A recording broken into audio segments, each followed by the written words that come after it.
this one's one that I'm very excited for. Blockbuster trades that would make sense. So we're going to come up with some blockbuster trades that we already came up with them. And I think what we could do is we could have the other person say makes sense or doesn't make sense. All right. Okay. That sounds want good me to go first? Sure. All right. How about let's start it off with an offensive line blockbuster trade. That's right. I'm going to go. So the Saints need some cap space. They can save $10 million if they get rid of Ryan Ramczyk. I say embrace the tank, get rid of him to Tennessee, who doesn't really need a tackle, but again, they could probably use a right tackle. And so you can have Ryan Ramczyk and Taylor Lewan instantly becoming the best tackle situation in football. They give up 2 firsts and a second. Saints can start to rebuild. Tennessee, even better offensive line with Derrick Henry in front, and they can really be dominant, getting one of the best offensive linemen in the league, and New Orleans can save some cap and rebuild. What do you think? Makes sense or does not make sense? It makes sense. So, all right, just to clarify, because you were so high on him last offseason, you're out on Isaiah Wilson being a player for Tennessee next year. Yes. Spoiler alert, if we did get to our least impressive rookie seasons, he was number 1. He was number 1 for me too. Yeah. He didn't play. So he didn't play when 3 tackles got hurt for Tennessee last year. So, yeah, I mean, it makes sense. It makes a lot of sense for Tennessee to add a guy like Ramczyk. I mean, I don't know what New Orleans tries to do next year, but I think they're going to be in a tough spot I think they're going to be in a tough spot. I watched your video on what they can do, and if it means cutting guys like Alexander seems as good as gone. If it also means cutting guys like Lattimore, I just don't see them being competitive.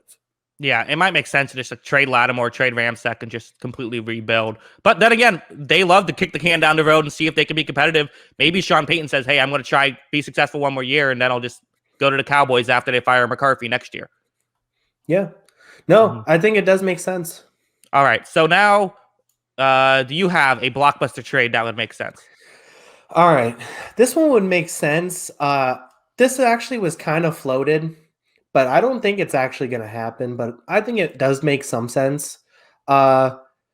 Just Deshaun Watson for Derek Carr and 2 firsts, right? I mean, this makes a lot of sense, I feel like, for me. And the Raiders get the guy they want, and Houston not only gets a pretty good quarterback, they get multiple picks. Yeah, no, I mean, again, that's one very logical. Feels a little boring, though. I got to be honest. It's a bit weird. It's already something. So I have a better Deshaun Watson trade. I'm going to one-up you on my blockbuster Deshaun Watson trades. How about Deshaun Watson for TJ Watt, Chase Claypool, and Minkah Fitzpatrick? Getting players back, star players for a star quarterback. How about that one? More fun, which is all I care about. Yeah. I don't think that's going to happen, but I mean, would be. Yeah. But that's the point. It's not necessarily about what would happen, just what would make sense and what's fun.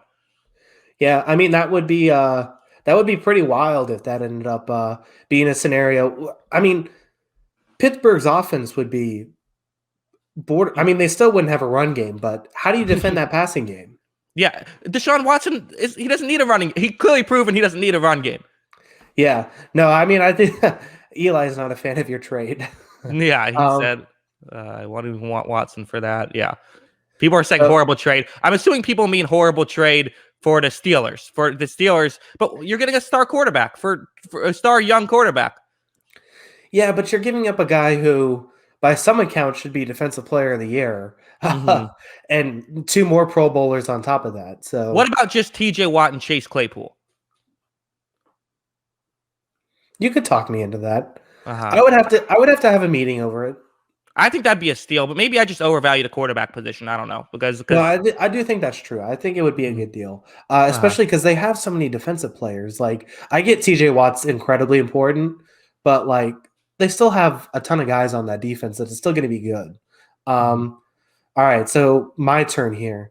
Yes. Stephon Gilmore for Odell Beckham Jr. Well, this is fun because I had Odell for J.C. Jackson and a first rounder, so we're kind of in the same ballpark. Although I think that you're again maybe a little bit optimistic for the Patriots. Well, they probably have to throw in a little bit more. I didn't, this is just the framework of the deal. Is these 2 guys switching places? The headliners.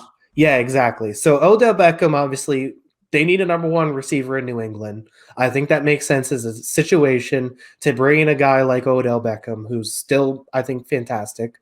And I think that Stephon Gilmore is on his way out. He seems like, I mean, he dipped a little bit last year, but at the same time, it wouldn't surprise me if he goes to another location and is good again instantly. And this is a situation where they can still be, the Browns really need a cornerback that's going to help them. And I think Gilmore's the kind of guy that can go in and change a defense. Yeah, no, it does make. I guess the only concern would be for Cleveland. You're getting an old aging player for giving up a very young player, and that's why I kind of think the J.C. Jackson might make a little bit more sense. Yeah, no, I do think that makes sense. Either way, I could see the scenario where Beckham does end up getting to New England. It just depends on, what is Cleveland going to value here. If they really want to go for it, I think it does kind of make sense.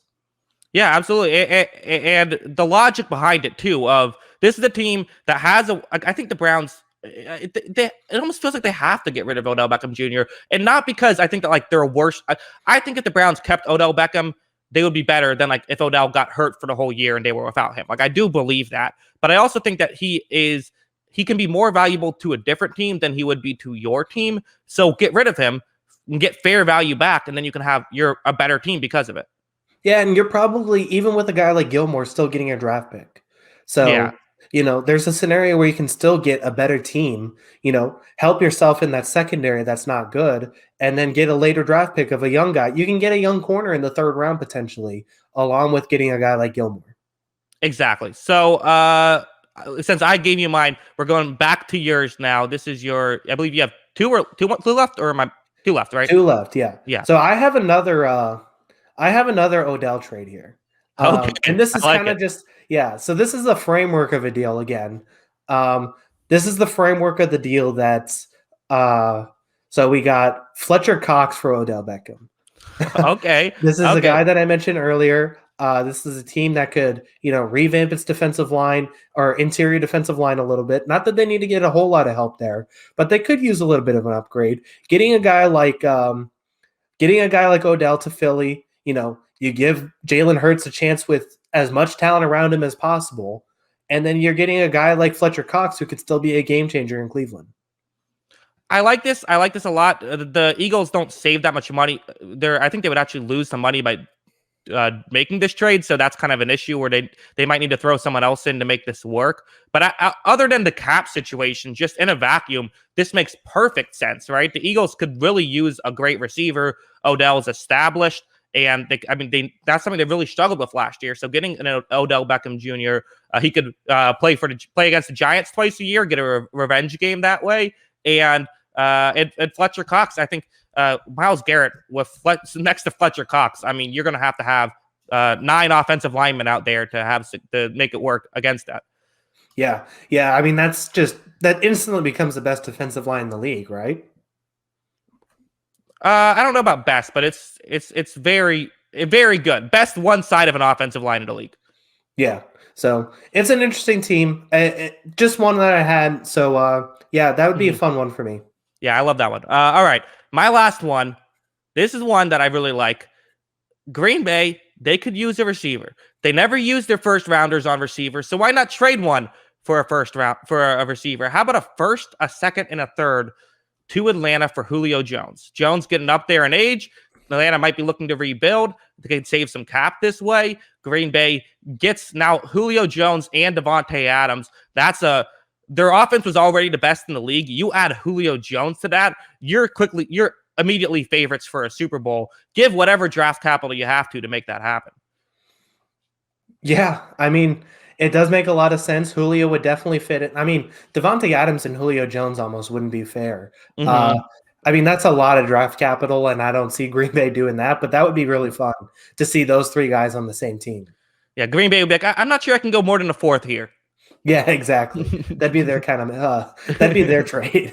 yeah. But again, and that's kind of why I say it would make sense. Not necessarily that could happen because Green Bay is kind of weird. But I just feel like, yes, Green Bay still would have a little bit of issues on defense. But you can't tell me, and they didn't trade for Will Fuller during the trade deadline. And I feel like if they had a healthy Will Fuller in that NFC Championship game, they probably win that game because you saw it at Tampa Bay. Once Adams wasn't getting open consistently, didn't have another guy who could get open against man. If they had a Will Fuller, or especially if they have a Julio Jones, other teams are going to be in trouble. Yeah. No, I mean, there's no scenario where you're stopping that offense at that point, right?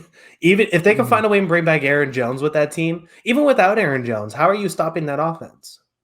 Yeah, absolutely. With that offensive line, those two weapons, Aaron Rodgers, get him a ring and then, see what happens. Also, Eli Mullen said, what about OBJ to the Packers?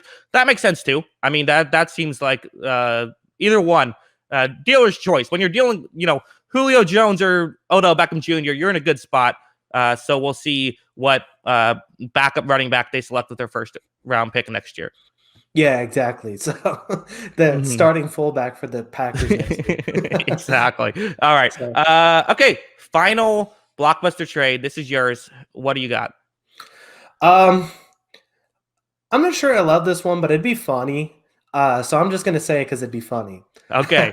The Chicago Bears have needed a quarterback for a long time, and ironically, we kept picking the same teams here. So the Chicago Bears have needed a quarterback for a long time, right? So what if you do Khalil Mack? I don't know how this money's going to work. Khalil Mack, Kyle Fuller for Aaron Rodgers. Okay, well, this would be incredible. I love this. Yeah. Again, this does kind of feel like a bit. I don't know. I mean, for the Packers, I would hate it, but it does feel like a Packers move to trade Aaron Rodgers to get get some stuff. Yeah, I don't know. It's funny. I'll give you that. Yeah. I mean, they would never trade to the Bears, first of all, but I mean, it'd be so funny if oh yeah, let's just give up everything we can to get Aaron Rodgers to Chicago after he just basically rips their heart out for 10 years. So yeah, how would Bears fans feel if that'd be a very weird thing, because some Bucks fans had this. I never hated Brady, so it's kind of easy for me. But but it is way different though. It would have been like if Brady went to the Dolphins or something. It's how do you all of a sudden like this guy that you've hated for a decade? Yeah, no, I mean that's true. It's an interesting situation. It literally be like the devil showing up on your team, basically, right? Just think of your least favorite person in the world, and he's on, all of a sudden your next door neighbor. Yeah, it's exactly like that. All right.